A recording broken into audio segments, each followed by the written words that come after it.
Hello and नमस्कार दोस्तों, कैसे हो आप सभी? क्या हाल चाल? आशा करता हूं कि सब बढ़िया चल रहा होगा। मैं हूं अर्पण चैटर्जी, आप सभी के दोस्त एंड होस्ट।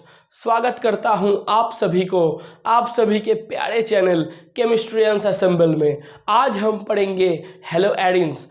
पिछले दिन हम हेलो एडिन्स की शुरुआत किए थे और आज हेलो एडिन्स में एक बहुत महत्वपूर्ण एक टॉपिक हम आप लोगों के सामने लेक्चर के तौर पे प्रस्तुत कर रहे हैं। देखिएगा दोस्तों, क्या पढ़ने वाले हैं हम? क्लोरोबेंजीन। आज हम हेलो एडिन में से जिस टॉपिक को उठाए हैं उस टॉपिक को हम क्लोरोबेंजीन बोलेंगे। क्या? क्लोरोबेंजीन। ये क्या है? ये है बेंजीन रिंग, उसके ऊपर है क्लोरोबेंजीन। ये क्या है? ये है बेंजीन रिंग, उसके ऊपर क्लोरीन है। मतलब ये एरोमेटिक पोर्शन है, उसके साथ हेलोजन पोर्शन है। ये है हेलो एडिन्स। ये एरोमेटिक पोर्शन, उसके साथ हेलोजन पोर्शन, ये है हेलो एडिन्स। ये है एराइल हैलाइड। क्या है? ये आप बोलोगे सर, ये है हेलो एडिन्स, यानी ये है एराइल, ये है एराइल हैलाइड्स। ये क्लोरोबेंजीन है। क्या है? ये क्लोरोबेंजीन है। ये जो क्लोरोबेंजीन है ये SN1 एंड SN2 इन दोनों रिएक्शन में पार्टिसिपेट क्यों नहीं करते? ये क्यों SN1 या SN2 ये दोनों रिएक्शन में क्लोरोबेंजीन की पार्टिसिपेशन होती क्यों नहीं? ये हम आज पहले टॉपिक के तौर पे पढ़ेंगे। देखना दोस्तों, SN1 रिएक्शन, अब सब जानते हो SN1 क्या है? Substitution nucleophilic unimolecular reaction. ये जो SN1 रिएक्शन है, ये SN1 रिएक्शन का फुल नेम क्या है? ये है सब्स्टिट्यूशन न्यूक्लियोफिलिक यूनिमोलिक्यूलर रिएक्शन। अब SN1 रिएक्शन जब होता है तब कार्बोकैटायन की जो स्टेबिलिटी है, उस कार्बोकैटायन की स्टेबिलिटी के ऊपर ये SN1 रिएक्शन निर्भर करते हैं। मतलब जो SN1 रिएक्शन है, जो सब्स्टिट्यूशन न्यूक्लियोफिलिक यूनिमोलिक्यूलर रिएक्शन होते हैं, वो SN1 रिएक्शन कार्बोकैटायन की जो स्टेबिलिटी है, अगर हम पूर्व के लेक्चर को फॉलो करें तो हम थोड़ा सा अगर बोले, हम ये बोल सकते हैं कि SN1 रिएक्शन 2 स्टेप रिएक्शन था। SN1 रिएक्शन जो 2 स्टेप रिएक्शन है, उस 2 स्टेप रिएक्शन में पहला स्टेप जहां पर हेलोजन निकल जाता है, जहां पर halogen as a leaving group halide ion के तौर पे निकल जाते हैं, और हैलाइड आयन के तौर पे हेलोजन अगर लिविंग ग्रुप के तौर पे निकल गया तो उधर से पहला स्टेप में कार्बोकैटायन की उत्पत्ति होती है। और पहला स्टेप में जो कार्बोकैटायन की उत्पत्ति हुई, उस कार्बोकैटायन को हम बोलते हैं इंटरमीडिएट कंपाउंड। उस इंटरमीडिएट कंपाउंड को अगर आप सेकेंड स्टेप में ले आओ, तो उस सेकेंड स्टेप में उस कार्बोकैटायन के साथ न्यूक्लियोफाइल का सब्स्टिट्यूशन होता है, मतलब न्यूक्लियोफाइल का एडिशन होता है। मतलब जहां से लिविंग ग्रुप निकल गया, जहां से हेलोजन हैलाइड आयन के तौर पे लिविंग ग्रुप के तौर पे निकल रहा है, उधर एक न्यूक्लियोफाइल आके एडिशन हो रहा है। मतलब सब्स्टिट्यूशन न्यूक्लियोफिलिक यूनिमोलिक्यूलर रिएक्शन ये 2 स्टेप रिएक्शन है, और पहला स्टेप में कार्बोकैटायन की उत्पत्ति हुई, कार्बोकैटायन की फॉर्मेशन हुई, और पहला स्टेप में जो कार्बोकैटायन की फॉर्मेशन हुई, उस कार्बोकैटायन को हम इंटरमीडिएट कंपाउंड के तौर पे सेकेंड स्टेप में लेके जाएंगे, और सेकेंड स्टेप में ले जाने के बाद उस कार्बोकैटायन के ऊपर न्यूक्लियोफाइल से अटैक करवाएंगे। न्यूक्लियोफाइल से अटैक करवाओ तो प्रोडक्ट की उत्पत्ति होगी। मतलब SN1 रिएक्शन में सबसे इंपॉर्टेंट हिस्सा कौन सा है? कार्बोकैटायन की उत्पत्ति। मतलब कार्बोकैटायन अगर उत्पत्ति हो जाए, कार्बोकैटायन अगर उत्पन्न हो जाए तो दूसरा स्टेप अगर आप प्रोसीड कर सकते हो। पहला स्टेप में अगर कार्बोकैटायन की उत्पत्ति हो तो दूसरे स्टेप में उस उत्पन्न कार्बोकैटायन के ऊपर आप न्यूक्लियोफाइल से अटैक करवाओगे तो SN1 रिएक्शन होगा। मतलब रेट ऑफ द रिएक्शन जो RDS है, जो रेट डिटरमाइनिंग स्टेप है, वो रेट डिटरमाइनिंग स्टेप कौन सा है? पहला स्टेप। मतलब अब बोलोगे यही तो था SN1 रिएक्शन। अब बोलोगे सर ये था SN1 reaction, CH3 C CH3 CH3, ये था X, ये X निकल जाता था, ये था स्लो स्टेप, ये था RDS, इधर उत्पन्न होते थे ऐसे ऐसे ऐसे CH3 CH3 CH3, ऐसे कार्बोकैटायन उत्पन्न होते थे। ये पहला स्टेप था। दूसरे स्टेप में ये जो कार्बोकैटायन होते थे, ये जो कार्बोकैटायन होते थे, इसके ऊपर KOH और C2H5OH से रिएक्शन करवाओगे तो ये जो KOH है, ये KOH में K प्लस है, OH माइनस है, ये OH माइनस इधर अटैक करता था, ये OH माइनस, ये OH माइनस इधर अटैक करते थे। क्या होते थे? इधर OH माइनस, इधर OH माइनस अटैक करते थे, ये OH माइनस इधर अटैक करते थे। अगर OH माइनस से आप इधर अटैक करवाओगे, OH माइनस से अगर आप इधर अटैक करवाओगे तो इधर उत्पन्न होते थे CH3 CH3 CH3, इधर OH जाते थे। यही तो SN1 रिएक्शन था। आप बोलोगे सर जी बिल्कुल यही SN1 रिएक्शन था। अब SN1 रिएक्शन में सबसे इंपॉर्टेंट पोर्शन कौन सा है? आप बोलोगे स्लो स्टेप, आप बोलोगे RDS, आप बोलोगे स्टेप 1, जहां कार्बोकैटायन की उत्पत्ति हुई, जहां कार्बोकैटायन उत्पन्न हुए। ये कार्बोकैटायन क्या है? इंटरमीडिएट है। अगर कार्बोकैटायन उत्पन्न होता है तो SN1 रिएक्शन अच्छी तरीके से होता है। मतलब कार्बोकैटायन की उत्पत्ति के ऊपर SN1 रिएक्शन निर्भर करते हैं। अब देखना ये क्वेश्चन की नीड ऑफ द आवर, ये क्वेश्चन की नेसेसिटी क्या है।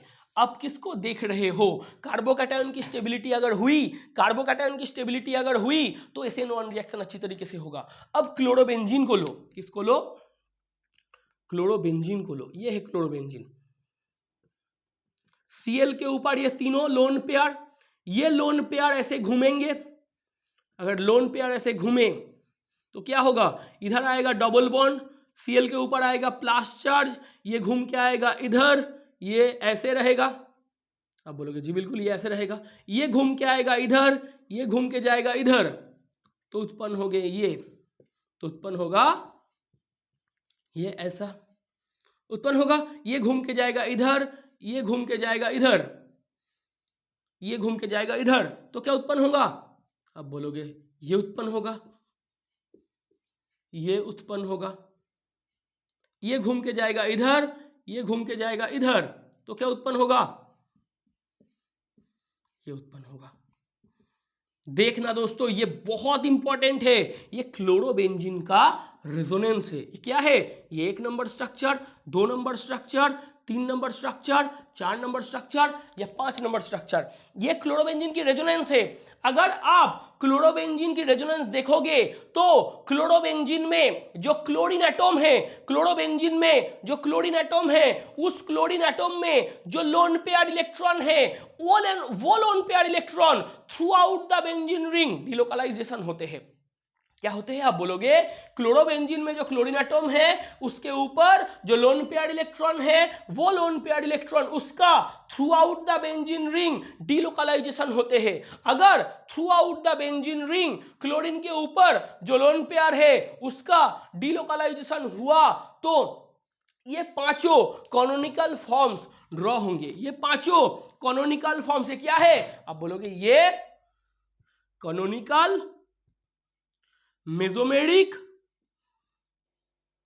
या रेजोनेंस, रेजोनेटिंग स्ट्रक्चर से, रेजोनेटिंग स्ट्रक्चर से। किसका? किसका? रेजोनेटिंग स्ट्रक्चर से of chlorobenzene.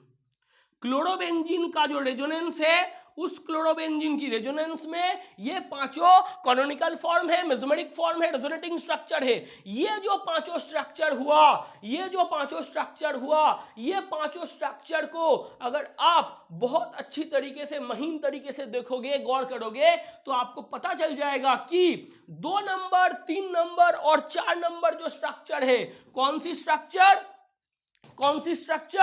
2 number structure, 3 number structure, 4 number structure. ये जो तीनों स्ट्रक्चर है, ये तीनों स्ट्रक्चर बहुत महत्वपूर्ण है। ये तीनों स्ट्रक्चर, फिर से वही बात, ये बहुत इंपॉर्टेंट है, ये तीनों स्ट्रक्चर बहुत इंपॉर्टेंट है। ये जो 2 नंबर स्ट्रक्चर, 3 नंबर स्ट्रक्चर और 4 नंबर स्ट्रक्चर की बात मैं कर रहा हूं, उस स्ट्रक्चर को देखना। कार्बन और क्लोरीन एटम, इन दोनों के बीच में डबल बॉन्ड की फॉर्मेशन हो रहा है। मतलब जो क्लोरोबेंजीन है, क्लोरोबेंजीन में जो क्लोरीन एटम है, क्लोरीन एटम में जो लोन पेयर इलेक्ट्रॉन है, उसका हुआ डिलोकलाइजेशन। उस डिलोकलाइजेशन के बाद, उस रेजोनेंस के बाद कार्बन और क्लोरीन जो एटम है, वो कार्बन और क्लोरीन एटम के बीच में डबल बॉन्ड की फॉर्मेशन हो रहा है। मतलब क्लोरोबेंजीन का जो रेजोनेंस हाइब्रिड होगा, उसमें कार्बन और क्लोरीन के बीच में पार्शियल डबल बॉन्ड कैरेक्टर की फॉर्मेशन होगी।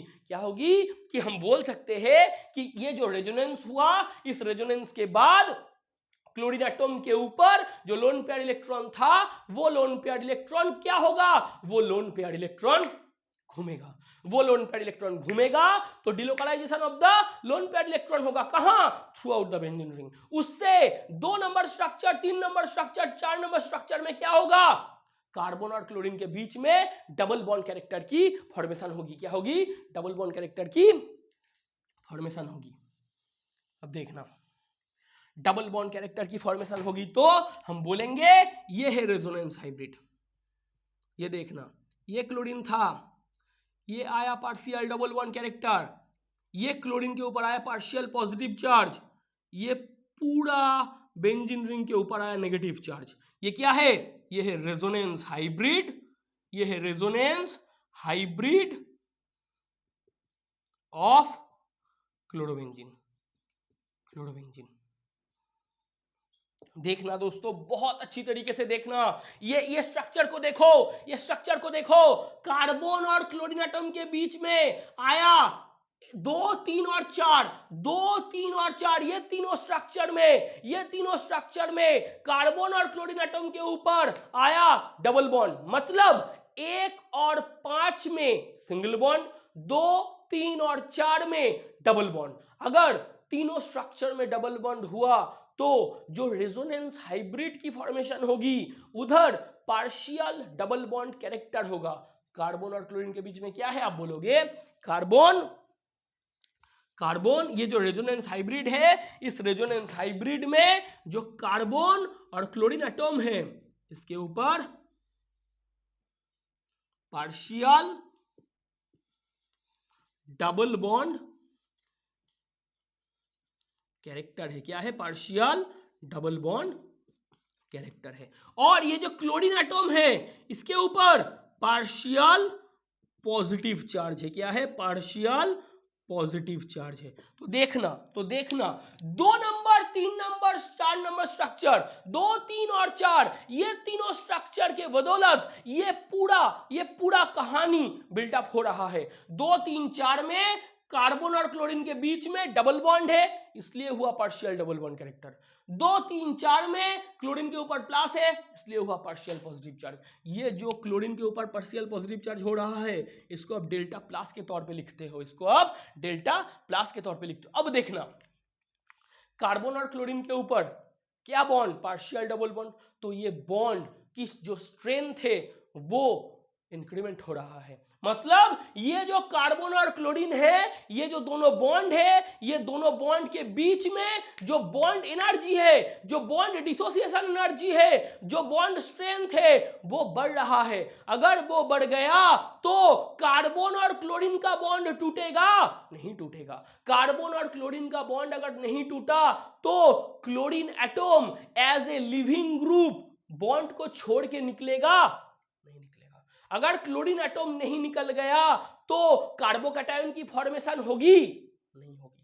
क्लोरीन अगर नहीं निकलेगा, कार्बोकैटायन की फॉर्मेशन अगर नहीं होगी, इंटरमीडिएट कंपाउंड अगर नहीं होगा, कार्बोकैटायन की स्टेबिलिटी अगर नहीं होगी, SN1 रिएक्शन होगी? हम बोल सकते हैं SN1 रिएक्शन होगी। दोस्तों आप बोलोगे कि सर बहुत इंपॉर्टेंट है, मगर ये आसान है कि आप बोल रहे हो, हम क्या बोल रहे हैं, कार्बन और क्लोरीन के बीच में ये जो रेजोनेंस हुआ, भाई साहब ये जो रेजोनेंस हुए, इस रेजोनेंस के बदौलत आपके सामने ये उभर कर आया कि आप बोलोगे सर कार्बन और क्लोरीन के ऊपर पार्शियल डबल बॉन्ड कैरेक्टर की जनरेशन हुई। पार्शियल डबल बॉन्ड कैरेक्टर आएगा, डबल बॉन्ड कैरेक्टर आएगा तो बॉन्ड एनर्जी बढ़ेगी। बॉन्ड एनर्जी बढ़ेगी मतलब बॉन्ड डिसोसिएशन एनर्जी बढ़ेगी। बॉन्ड डिसोसिएशन एनर्जी बढ़ेगी मतलब वो बॉन्ड ताकतवर हो जाएगा। अगर वो बॉन्ड ताकतवर हो गया तो वो बॉन्ड टूटेगा, आसानी से नहीं टूटेगा। अगर बॉन्ड आसानी से नहीं टूटा, अगर बॉन्ड आसानी से नहीं टूटा तो दोस्तों अब बोल सकते हो कि बॉन्ड नहीं टूटेगा तो क्लोरीन एटॉम क्लोराइड आयन के तौर पे, हेलोजन एटॉम हैलाइड आयन के तौर पे, लिविंग ग्रुप के तौर पे बॉन्ड को छोड़ के निकलेगा। अब बोलोगे नहीं निकलेगा। अगर क्लोरीन एटॉम नहीं निकलेगा तो कार्बोकैटायन की फॉर्मेशन होगी? नहीं होगी। कार्बोकैटायन की फॉर्मेशन अगर नहीं हुआ तो SN1 रिएक्शन होगा? नहीं होगा। SN1 रिएक्शन के लिए मस्ट क्या है? कार्बोकैटायन नहीं हो रहा है। इसको हटाए, देखना क्या बोलना चाह रहे थे हम। ये इधर पार्शियल डबल बॉन्ड कैरेक्टर आया, क्या आया? पार्शियल डबल बॉन्ड कैरेक्टर आया, मतलब बॉन्ड स्ट्रेंथ ये बढ़ गया, मतलब बॉन्ड डिसोसिएशन एनर्जी ये बढ़ जाएगा, मतलब this bond can't be, this bond can't be broken easily. ये बॉन्ड आसानी से नहीं टूटेगा। तो हम क्या बोल सकते हैं? Formation of carbocation, formation of carbocation, ये मार्कर को चाहिए इंक, तो हम क्या करेंगे? Formation of carbocation is not possible, formation of carbocation is not possible. SN1 reaction नहीं होगा, SN1 रिएक्शन नहीं होगा, ये हम बोल सकते हैं। क्या हुआ? पार्शियल डबल बॉन्ड कैरेक्टर आया, बॉन्ड स्ट्रेंथ बढ़ गया, बॉन्ड डिसोसिएशन एनर्जी बढ़ गया, बॉन्ड इजीली ब्रेक डाउन नहीं करेगा। बॉन्ड अगर इजीली ब्रेक डाउन नहीं करेगा तो फॉर्मेशन ऑफ कार्बोकैटायन नहीं होगा, फॉर्मेशन ऑफ कार्बोकैटायन नहीं होगा तो SN1 रिएक्शन नहीं होगा। तो क्लोरोबेंजीन SN1 रिएक्शन नहीं करते। इसको हम क्या कैसे बोलेंगे? रेजोनेंस से। कैसे बोलेंगे? रेजोनेंस से। अब देखना, क्लोरोबेंजीन SN2 क्यों नहीं करता? क्लोरोबेंजीन SN2 क्यों नहीं करता? आप बोलोगे सर SN2 के लिए क्या इंपॉर्टेंट है? अब मैं बोलूंगा बच्चों SN2 के लिए बैक साइड अटैक चाहिए। क्या चाहिए? बैक साइड अटैक चाहिए on carbon atom of the substrate. जो सबस्ट्रेट है उस सबस्ट्रेट के जो कार्बन एटम है, उस सबस्ट्रेट की जो कार्बन एटम है उसके ऊपर 180 डिग्री एंगुलर डिस्टेंस है। किससे? 180 डिग्री एंगुलर डिस्टेंस या पोजीशन, 180 डिग्री एंगुलर डिस्टेंस या पोजीशन, यहां से बैक साइड अटैक की जरूरत है। कौन करेगा बैक साइड अटैक? न्यूक्लियोफाइल। कौन करेगा? न्यूक्लियोफाइल। SN2 मतलब क्या है? SN2 मतलब क्या है? आप बोलोगे substitution nucleophilic bimolecular reaction. Substitution nucleophilic bimolecular reaction, bimolecular reaction, ये होते हैं SN2 रिएक्शन। तो SN2 रिएक्शन के लिए क्या इंपॉर्टेंट है? अब बोलोगे सर SN2 रिएक्शन के लिए बहुत महत्वपूर्ण हो जाते हैं कि न्यूक्लियोफाइल जो है वो सबस्ट्रेट की कार्बन एटम के ऊपर 180 डिग्री एंगुलर डिस्टेंस से बैक साइड अटैक करे। अगर न्यूक्लियोफाइल न्यूक्लियोफाइल सबस्ट्रेट की कार्बन एटम के ऊपर पीछे से बैक साइड अटैक ना करे 180 डिग्री एंगुलर डिस्टेंस से, तो कार्बन और लिविंग ग्रुप का बॉन्ड टूटेगा नहीं टूटेगा, कार्बन और न्यूक्लियोफाइल का बॉन्ड जुड़ेगा नहीं जुड़ेगा, SN2 रिएक्शन होगा नहीं होगा। SN2 रिएक्शन कैसे होता है मेरे दोस्तों, बहुत ध्यान से सुनना। SN2 रिएक्शन होते हैं, हम बोलेंगे SN2 रिएक्शन के लिए बहुत इंपॉर्टेंट क्या है, मैं बोलूंगा SN2 रिएक्शन के लिए सबसे इंपॉर्टेंट है कि उधर से जो सबस्ट्रेट था, उस सबस्ट्रेट की जो कार्बन एटम थी, उस कार्बन एटम के पीछे से जो कार्बन एटम था, उस कार्बन एटम के पीछे से 180 डिग्री एंगुलर डिस्टेंस से 180 डिग्री एंगुलर डिस्टेंस से कोई न्यूक्लियोफाइल आए और वो न्यूक्लियोफाइल आके 180 डिग्री एंगुलर डिस्टेंस से बैक साइड अटैक करे, तो सबस्ट्रेट की जो कार्बन एटम है, उस कार्बन एटम के साथ जो लिविंग ग्रुप है, जो हैलाइड आयन है, उसका बॉन्ड टूटेगा, तो कार्बन के साथ न्यूक्लियोफाइल का बॉन्ड जुड़ेगा, कार्बन के साथ न्यूक्लियोफाइल का बॉन्ड जुड़ेगा और लिविंग ग्रुप का बॉन्ड टूटेगा, SN2 रिएक्शन प्रोसीड करेंगे। इधर क्लोरोबेंजीन को देखना, ध्यान से देखना, क्लोरोबेंजीन को देखना, आपके टॉपिक में क्या है, आप बोलोगे सर मेरे टॉपिक में क्लोरोबेंजीन है। ये पाई कॉन्जुगेशन है, ये पाई क्लाउड है, तो इस कार्बन एटम के ऊपर न्यूक्लियोफाइल को आके अटैक करना पड़ेगा। जो न्यूक्लियोफाइल है, देखना दोस्तों, जो न्यूक्लियोफाइल है वो क्या है, आप बोलेंगे सर ये न्यूक्लियोफाइल है, इसके ना न्यूक्लियस के प्रति फीलिंग्स है, मतलब ये न्यूक्लियस लवर है। क्या है, ये न्यूक्लियस लवर है। न्यूक्लियस लवर है तो पॉजिटिव कैरेक्टर लवर है। क्या है ये पॉजिटिव कैरेक्टर लवर है। पॉजिटिव कैरेक्टर लवर मतलब न्यूक्लियोफाइल का खुद का कैरेक्टर क्या है, ये खुद नेगेटिव है,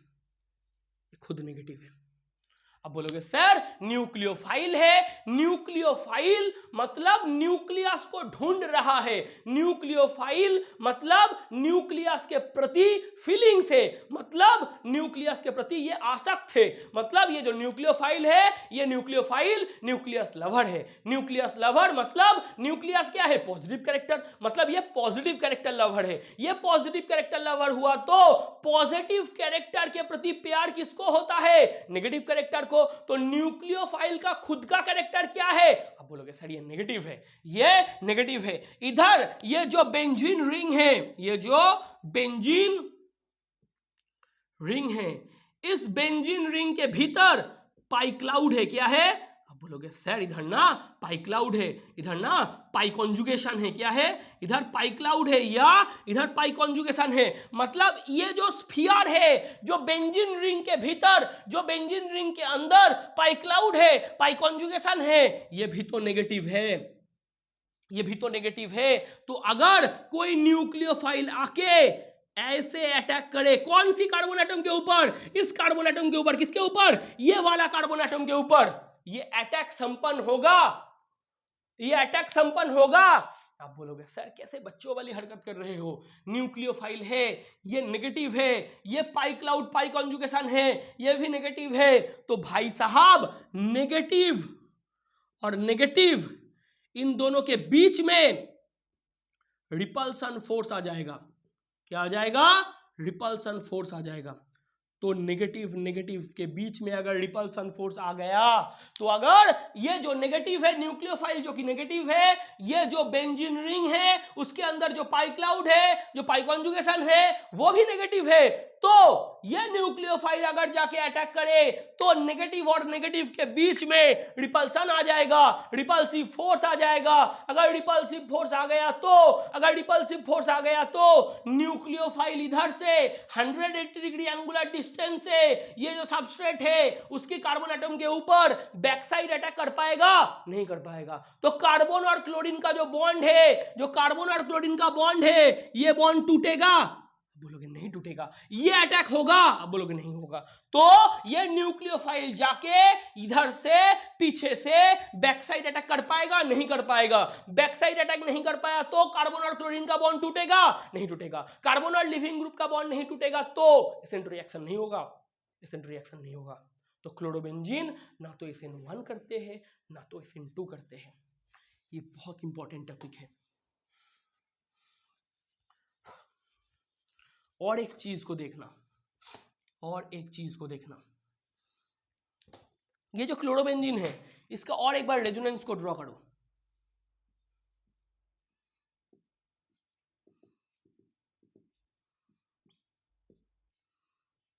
ये आएगा इधर, ये आएगा इधर,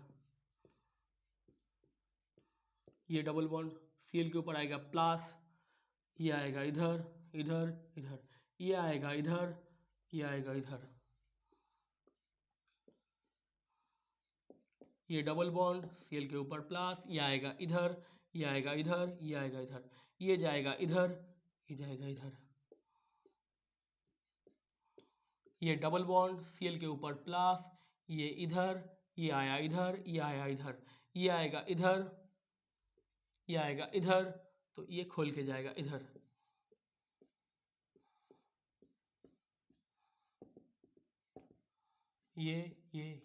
ये पांचों है रेजोनेंस स्ट्रक्चर, ये पांचों है रेजोनेंस स्ट्रक्चर।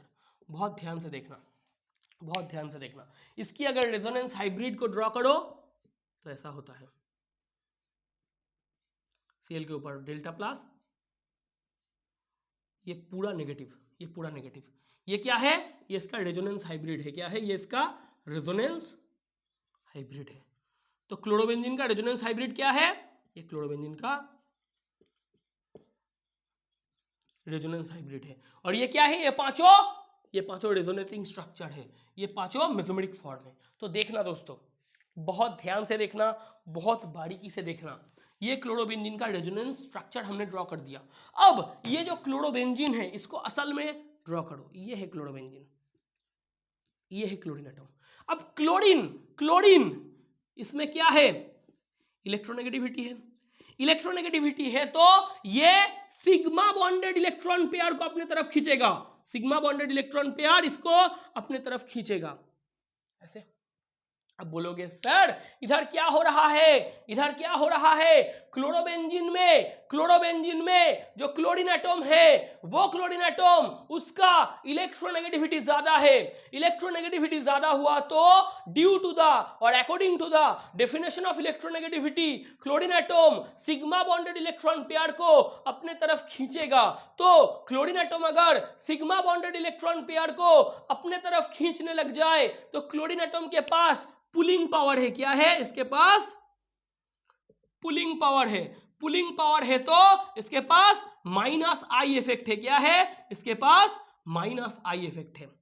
ये माइनस आई इफेक्ट के बदौलत, पुलिंग पावर के बदौलत इलेक्ट्रोनेगेटिविटी ज्यादा होने के नाते अपने तरफ ये सिग्मा बॉन्डेड इलेक्ट्रॉन पेयर को खींचेगा। तो क्लोरीन एटम बेंजीन रिंग से माइनस आई इफेक्ट के द्वारा इलेक्ट्रॉन डेंसिटी को खींच रहा है। तो chlorine atom minus I effect के द्वारा, माइनस आई इफेक्ट के साथ, पुलिंग पावर के साथ, हाई इलेक्ट्रोनेगेटिविटी के साथ बेंजीन रिंग से इलेक्ट्रॉन डेंसिटी को अपने तरफ, सिग्मा बॉन्डेड इलेक्ट्रॉन पेयर को अपने तरफ खींच रहा है। तो बेंजीन रिंग का इलेक्ट्रॉन डेंसिटी क्लोरीन के दिशा में जा रहा है, तो बेंजीन रिंग का रिएक्टिविटी डिक्रीज करेगा। तो बेंजीन रिंग का रिएक्टिविटी डिक्रीज करेगा, बेंजीन रिंग का रिएक्टिविटी घटेगा, बेंजीन रिंग का उसका जो एक्टिविटी है वो घटेगा। मतलब क्लोरोबेंजीन में जो क्लोरीन एटम है वो chlorine atom minus I effect से बेंजीन रिंग का रिएक्टिविटी को डिक्रीज कर रहा है। अब देखना इधर क्लोरोबेंजीन, उसके जो क्लोरीन एटम है उसके ऊपर लोन पेयर इलेक्ट्रॉन है। देखो क्लोरोबेंजीन में जो क्लोरीन एटम है उसके ऊपर लोन पेयर इलेक्ट्रॉन है। क्लोरीन वो प्लस आर इफेक्ट शो कर रहा है। क्या शो करेगा, अब बोलोगे सर इधर ना प्लस आर इफेक्ट आ रहा है।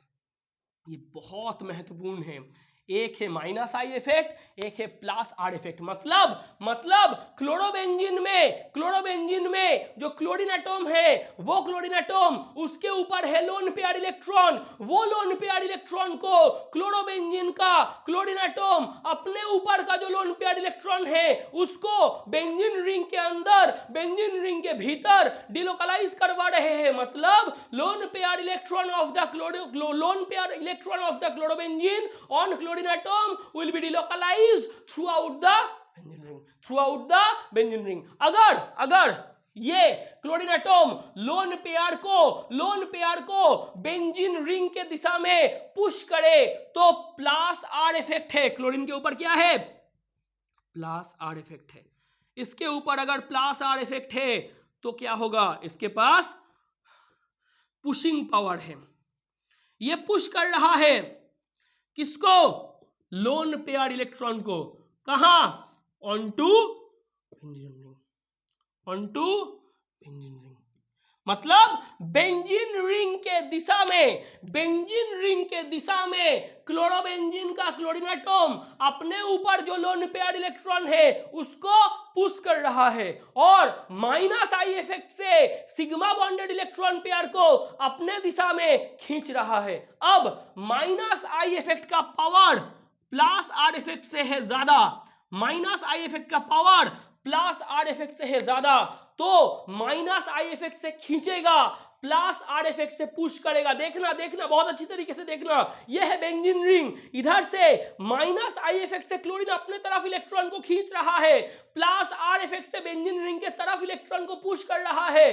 तो एक तरफ माइनस आई इफेक्ट से बेंजीन रिंग के तरफ से अपने तरफ इलेक्ट्रॉन डेंसिटी को खींचेगा क्लोरीन माइनस आई इफेक्ट से, और प्लस आर इफेक्ट से लोन पेयर इलेक्ट्रॉन की जो इलेक्ट्रॉन डेंसिटी है उसको बेंजीन रिंग की तरफ घुसाएगा, बेंजीन रिंग की तरफ पुश करेगा क्लोरीन एटॉम। मतलब माइनस आई इफेक्ट से बेंजीन रिंग के तरफ से इलेक्ट्रॉन डेंसिटी को क्लोरीन एटॉम अपने तरफ खींच रहा है, प्लस आर इफेक्ट से इलेक्ट्रॉन डेंसिटी को बेंजीन रिंग के दिशा में पुश कर रहा है। तो एक तरफ हुआ माइनस आई इफेक्ट से खींचेगा, प्लस आर इफेक्ट से पुश करेगा। माइनस आई इफेक्ट से खींचेगा तो बेंजीन रिंग का जो इलेक्ट्रॉन डेंसिटी है वो घट जाएगा। माइनस आई इफेक्ट से अगर क्लोरीन एटॉम अपने तरफ इलेक्ट्रॉन डेंसिटी को खींचने लग जाए, माइनस आई इफेक्ट से अगर क्लोरीन एटॉम जो electron density of the benzene ring है उसको अपने तरफ खींचने लग जाए तो बेंजीन रिंग का इलेक्ट्रॉन डेंसिटी घटेगा।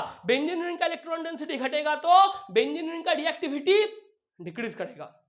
और प्लस आर इफेक्ट से अगर लोन पेयर इलेक्ट्रॉन की इलेक्ट्रॉन डेंसिटी को बेंजीन रिंग की तरफ पुश करेगा तो बेंजीन रिंग के ऊपर इलेक्ट्रॉन डेंसिटी बढ़ेगा। तो बेंजीन रिंग के ऊपर इलेक्ट्रॉन डेंसिटी बढ़ गया तो बेंजीन रिंग के ऊपर जो इलेक्ट्रॉन डेंसिटी बढ़ेगा उससे रिएक्टिविटी बढ़ेगा। प्लस आर इफेक्ट से रिएक्टिविटी को बढ़ा रहे हो, माइनस आई इफेक्ट से रिएक्टिविटी को घटा रहे हो। माइनस आई इफेक्ट से क्लोरोबेंजीन का जो क्लोरीन एटॉम है वो माइनस आई इफेक्ट से रिएक्टिविटी को घटा रहा है, माइनस आई इफेक्ट से रिएक्टिविटी को घटा रहा है, और प्लस आर इफेक्ट से रिएक्टिविटी को बढ़ा रहा है। अब माइनस आई इफेक्ट का पावर प्लस आर इफेक्ट से हुआ ज्यादा तो माइनस आई इफेक्ट का पावर ज्यादा हुआ तो रिएक्टिविटी ज्यादा घटेगा। तो क्लोरोबेंजीन का जो क्लोरीन एटॉम है वो ऑर्थो पैरा ओरिएंटिंग ग्रुप है। क्यों? देखो ये है ऑर्थो पोजीशन, ये है पैरा पोजीशन। क्लोरोबेंजीन का जो लोन पेयर इलेक्ट्रॉन है इसका जब डिलोकलाइजेशन हो रहा है तो कौन कौन पोजीशन में हो रहा है? Ortho para ortho. कौन कौन पोजीशन में हो रहा है? ऑर्थो पैरा ऑर्थो, 2 4 6 पोजीशन में। अब देखना क्लोरोबेंजीन का जो क्लोरीन एटॉम है ये रिएक्टिविटी डिक्रीज कर रहा है। क्लोरोबेंजीन का जो क्लोरीन एटॉम है, क्लोरोबेंजीन उसका जो क्लोरीन एटॉम है ये रिएक्टिविटी ऑफ बेंजीन रिंग उसको डिक्रीज कर रहे हैं, तो ये Cl एटॉम ये क्या हुआ? अब बोलोगे सर ये रिएक्टिविटी डिक्रीजिंग ग्रुप है, ये रिएक्टिविटी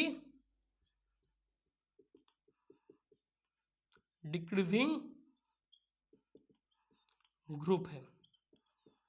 अब देखना बच्चों, बहुत बहुत ध्यान से देखना, जब रेजोनेंस हुआ तो क्लोरोबेंजीन में जो क्लोरीन एटम है वो लोन पेयर इलेक्ट्रॉन को रेजोनेंस के बदौलत कहां कहां पुश कर रहे हैं। अब बोलोगे सर ये है एक पोजीशन ऑर्थो, ये है एक पोजीशन पैरा, ये है एक पोजीशन ऑर्थो, मतलब ऑर्थो पैरा ऑर्थो, मतलब ऑर्थो पैरा ऑर्थो, मतलब 2 4 6, ये तीनों पोजीशन 2 4 6 ये तीनों पोजीशन में पुश कर रहे हैं, ऑर्थो पैरा ऑर्थो ये तीनों पोजीशन में पुश कर रहे हैं। तो अगर क्लोरोबेंजीन को देखोगे तो कौन कौन सी पोजीशन में इलेक्ट्रॉन डेंसिटी ज्यादा है, ऑर्थो एंड पैरा पोजीशन में। तो क्लोरोबेंजीन का जो क्लोरीन एटम है ये क्या है, ऑर्थो पैरा ओरिएंटिंग ग्रुप है। क्या है, ऑर्थो पैरा ओरिएंटिंग ग्रुप है। तो क्लोरोबेंजीन का क्लोरीन एटम ये हुआ ortho para orienting group as well as reactivity decreasing group, मतलब क्लोरोबेंजीन का क्लोरीन एटम ये बेंजीन रिंग का क्लोरोबेंजीन का क्लोरीन एटम ये बेंजीन रिंग का रिएक्टिविटी भी डिक्रीज कर रहा है और उसके साथ साथ वो chlorine atom ortho para orienting group भी है। ये दोनों सवाल, ये दोनों टॉपिक बहुत इंपॉर्टेंट है। ये टॉपिक को आज हम इधर खत्म कर रहे हैं। इसके बाद का जो लेक्चर आएगा उसमें अब पढ़ोगे जो डाउ प्रोसेस है, वो डाउ प्रोसेस कैसे काम करता है, जो डीडीटी है, डीडीटी कैसे उत्पन्न होते हैं, ये हम पढ़ेंगे। और उसके साथ साथ मैं आपको ये बोलने वाला हूँ दोस्तों कि इसके बाद अगले दिन जो हेलो एडिन की टॉपिक आएगा वो अंत का टॉपिक होगा, वो अंतिम टॉपिक होगा, वो दी एंड टॉपिक होगा। हेलो एडिन खत्म हो जाएगा, halo alkane hello Adin topic का अंत हो जाएगा आज के साथ। और ये लेक्चर को हम खत्म करते हैं। आज के लिए अलविदा। बहुत अच्छी तरीके से रहना, बहुत बहुत ध्यान से रहना, मम्मी पापा का ध्यान रखना, परिवार का ध्यान रखना और उसके साथ साथ अपने आप का भी ध्यान रखना, अच्छे तरीके से पढ़ते रहना। जय हिंद, अलविदा।